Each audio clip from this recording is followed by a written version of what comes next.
Israël, Iran, assassinat, cyberattaque, infiltration, cette guerre des espions qui fait rage depuis des décennies.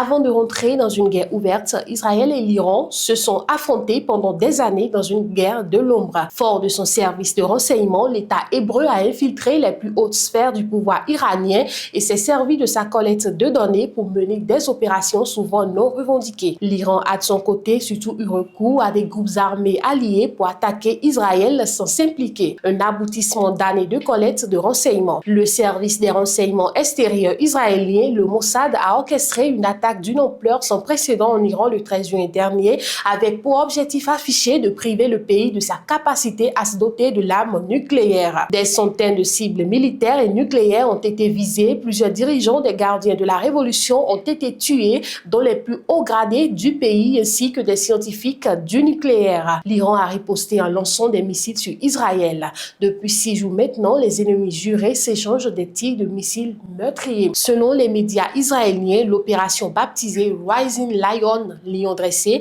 a mis entre 8 mois et 2 ans à être préparée. Pendant ces longs mois, Israël a transité en Iran des pièces pour assembler des centaines de drones équipés d'explosifs, précisent nos confrères américains du Wall Street Journal. Des armes de précision ont été introduites et des commandos israéliens sont entrés dans le pays, abonde le Times of Israel. Ces commandos avaient positionné des systèmes d'armes guidées en plein air près des lanceurs de missiles sol-air iraniens, explique à l'AFP le journaliste israélien spécialisé Barak Ravid. Le service a aussi déployé secrètement des systèmes d'armes et des technologies sophistiquées cachées dans des véhicules. Au total, des centaines d'agents du Mossad à la fois à l'intérieur de l'Iran et au siège ont été impliqués, y compris une unité spéciale d'opérateurs iraniens travaillant pour le Mossad, assure Barak Ravid. Cette infiltration dans les plus hautes sphères iraniennes remonte en réalité à des décennies.